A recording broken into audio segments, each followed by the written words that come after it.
Certified Information Privacy Technologist, often shortened to CIPT, is a privacy certification for people who work where data protection meets technology. It is not only about knowing privacy law as an abstract idea. It is about understanding how personal information moves through systems, how products collect and use data, how privacy risks appear inside technical design choices, and how teams can reduce those risks before they become compliance, trust, or security problems. This episode is part of the Monday Certified feature from Bare Metal Cyber Magazine, where we break down certifications in plain English and connect them to realistic career paths. If this certification is on your study list, a free and complete audio course is available in the Bare Metal Cyber Academy at baremetalcyber.com, complete with a study guide and a second ebook featuring 1,000 flashcard questions. CIPT is especially relevant for early career cyber, IT, cloud, product, engineering, governance, and privacy professionals who want to speak both the language of technology and the language of privacy. In many organizations, privacy is still treated as something handled by legal or compliance teams after a product has already been built. This credential pushes in a different direction. It focuses on how privacy can be considered earlier, while systems are being designed, data flows are being mapped, controls are being selected, and user experiences are being shaped. The certification is issued by the International Association of Privacy Professionals, commonly spoken as IAPP. It is best understood as a privacy technology credential. Some privacy certifications focus more heavily on law, regulation, program management, or compliance operations. This one focuses on the technical implementation side of privacy. It helps show that a professional understands how privacy principles appear in systems, products, data flows, engineering decisions, controls, and operational processes. This is not a purely entry-level certification, but it is also not reserved only for senior privacy leaders. It fits well for professionals who already have some exposure to IT, cybersecurity, software development, cloud operations, data governance, risk management, or compliance, and who want to add a privacy-focused lens to that foundation. For a career changer, it may be a strong second step after building basic technical literacy. For an early career technologist, it can help show that privacy is not just a policy requirement. It is also part of how systems are built and operated. The strongest audience for this certification is someone who wants to sit between technical and non-technical teams. That might be a security analyst supporting privacy-sensitive systems, a cloud professional working with customer data, a software developer building data-driven services, a GRC analyst trying to understand technical controls, or a privacy analyst who wants to better understand engineering realities. The bridge-building value is important. You may need to explain privacy expectations to engineers, explain technical constraints to privacy teams, and help both sides make better decisions. IAPP carries weight because it is one of the best-known professional organizations in the privacy field. Its certifications are recognized by privacy, data protection, legal, compliance, governance, and digital responsibility professionals. For employers, the name signals that a candidate is not simply interested in privacy as a broad concept, but has studied a formal body of knowledge tied to professional practice.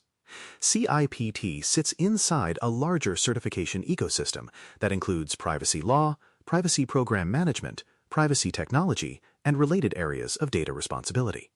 That ecosystem matters because privacy work is rarely isolated. A legal professional may focus on regulatory interpretation.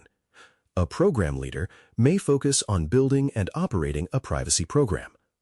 A technical practitioner may focus on making systems support privacy expectations in the real world. This certification is strongest in that technical lane. It does not make someone a lawyer, and it does not replace hands-on engineering experience. What it does is help a professional connect privacy concepts to product decisions, architecture choices, technical safeguards, and data lifecycle controls. The exam tests whether you understand how privacy becomes real inside technology. It is not enough to memorize definitions for consent, data minimization, privacy by design, or transparency. You need to understand what those ideas mean when a team is building a product, collecting telemetry, configuring access, mapping data flows, evaluating vendors, responding to privacy incidents, or reducing risk across a development lifecycle. The exam rewards applied understanding more than simple recall.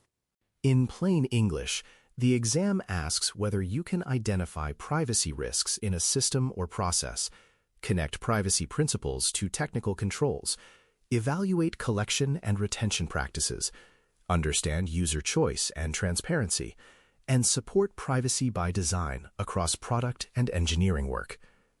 It may touch on topics such as data inventories, privacy impact assessments, privacy-enhancing technologies, access controls, logging, monitoring, user settings, identity systems, tracking technologies, biometrics, cloud services, artificial intelligence, and connected devices.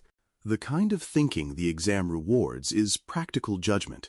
A stronger candidate can look at a scenario and decide what type of privacy issue is present, what control might reduce the risk, what stakeholder needs to be involved, and what trade-off the organization is facing. Some questions may involve security controls, but the exam is not simply a cybersecurity test. Security supports privacy, but privacy is broader than security. A system can be secure and still collect too much data, keep it too long, use it in unexpected ways, or give users too little control. That distinction is one of the most important ideas to understand. Privacy is not just confidentiality. It also includes questions about whether data should be collected in the first place, whether people understand what is happening, whether a design nudges them into oversharing, whether data is used for a secondary purpose, and whether technical systems support the organization's legal, ethical, and trust obligations. The exam expects you to think about privacy as something that must be built into decisions, not just documented after the fact. The CIPT exam commonly includes 90 multiple-choice questions and allows about 2.5 hours. Some questions may be scenario-based, and some may require selecting more than one correct answer. That means preparation should go beyond reading definitions. You need to practice slowing down, reading the question carefully, identifying the real privacy issue, and choosing the answer that best reflects privacy-aware technical judgment. A good study path starts with vocabulary. Make sure you can explain privacy by design, data minimization, transparency, user control, consent, purpose limitation, retention, deletion, privacy-enhancing technologies, data inventories, records of processing, and privacy impact assessments in plain English. Then connect those ideas to systems. Ask how each concept would appear in a cloud platform, a mobile app, a software development process, a logging system, a marketing platform, or an artificial intelligence-enabled product. After that, move into scenarios. This is where the material becomes more useful and more exam realistic. Take a sample application and ask what data it collects, where the data goes, who can access it, how long it is retained, what users can control, what vendors are involved, and what risks appear at each point in the lifecycle. Sketch a simple data flow for a software-as-a-service tool. Compare anonymization, pseudonymization, and encryption. Think through how a product team could make privacy the default instead of forcing users to hunt for buried settings. For busy professionals, the Bare Metal Cyber Academy resources can fit naturally into this preparation process.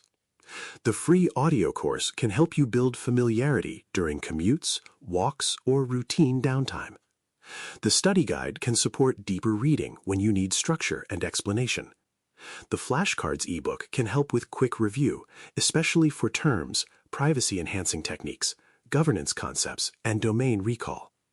The best rhythm for many working adults is to listen, read, review, test yourself, and repeat. Time management matters on exam day. With 90 questions in 2.5 hours, you have enough time to think, but not enough time to get stuck forever. During practice, learn to mark difficult questions, move forward, and return later with a clearer head. Many privacy scenarios include extra detail. Train yourself to identify the core issue. Is the question really about collection, consent, retention, sharing, tracking, user control, governance, design, security, or risk response? Once you classify the issue, the best answer usually becomes easier to see. The career impact of CIPT comes from its position at the intersection of privacy and technology. It can support roles such as privacy analyst, privacy engineer, security analyst, GRC analyst, cloud security specialist, product security professional, data governance analyst, technical program manager, compliance analyst, or software professional working with regulated or sensitive data. It is especially useful in organizations that build digital products, operate cloud services, process customer data, manage large data sets, or need privacy input early in the design process. Hiring managers may view the credential as evidence that a candidate understands privacy beyond policy language. For technical teams, it suggests that you can think about privacy implications before a system goes live. For privacy and compliance teams, it suggests that you can have better conversations with engineers, architects, data owners, and security teams. That communication value is one of the biggest practical benefits of the credential. In a broader certification path, CIPT often pairs well with cybersecurity, cloud, governance, and privacy credentials.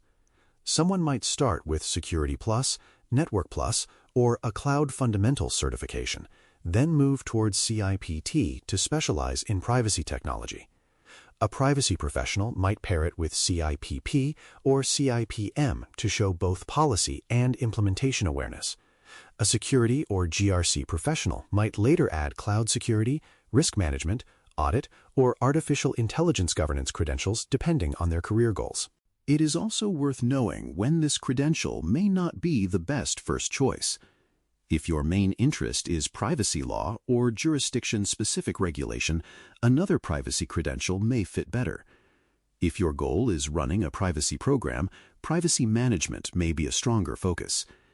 If you still need basic cybersecurity foundations, Security Plus or a similar baseline credential may be a better starting point.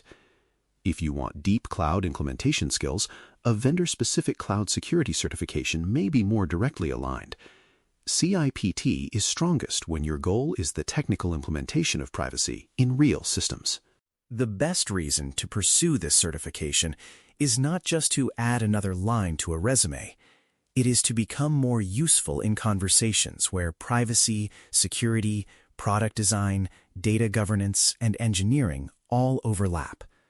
Modern organizations collect and process large amounts of personal information, and many privacy risks are created by ordinary technical decisions.